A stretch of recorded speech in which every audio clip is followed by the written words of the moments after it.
So, AEW has been in the news for all the wrong reasons lately. Well, let me give them a little bit of credit. The 81,000 show in London did fairly well, but even that one now comes with an asterisk because of the latest report of them maybe inflating that number a little bit. Some saying that it was more like 72,000, which is still really impressive, by the way. That's 72,000 people coming to a wrestling show that's not produced by WWE right on AEW.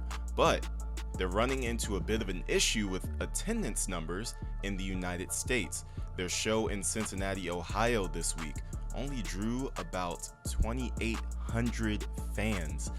And there's a lot of cause for concern there. First of all, the arena they were in sits over 10,000 people, if not 15,000 people. And then you take into account, this has kind of been a trend going on in the United States lately when it comes to AEW shows. Now, what my concern is two things.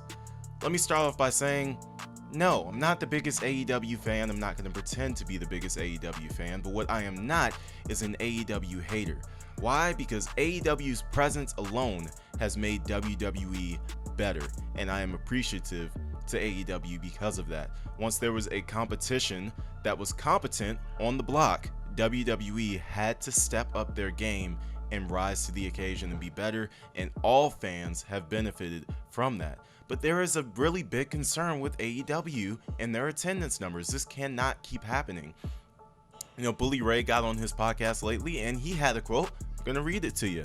He says, "I think the real discussion is in what AEW is doing in the States and the houses that they are drawing in the States right now, because in the first couple of years, we were used to seeing packed houses every Wednesday night for AEW. Tonight, I think, and I've been gracious here, I think there were 2,500 people in the building. Now, that doesn't mean that those 2,500 people need to suffer. AEW still needs to deliver the best show that they possibly can for those people, and I think they go out there and they do.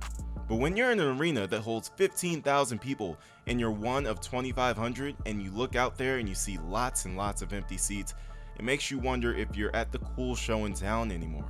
And thus, I believe it affects people's willingness to be as interactive with the show as they would have been as if it were a packed house." And you know what? Bully Ray is right, because when you're at a show and you feel like nobody else wants to be at that show, you're not going to be as pumped up for that show. The reason WrestleMania fans come to WrestleMania so pumped is because they know they're going to be joined by over 70,000, 80,000, 90,000 other screaming fans, and it's going to be one big party. And Bully Ray went on to talk about how one of his favorite bands was coming back into performing, and they believe they were performing at the Nassau Coliseum, and the arena was only halfway full.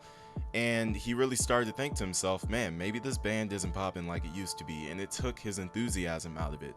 You don't want to see the enthusiasm go out of the buildings when it comes to AEW. We as wrestling fans, whether we like the company or not, we need AEW to exist, and we need it to thrive on a very, very high level.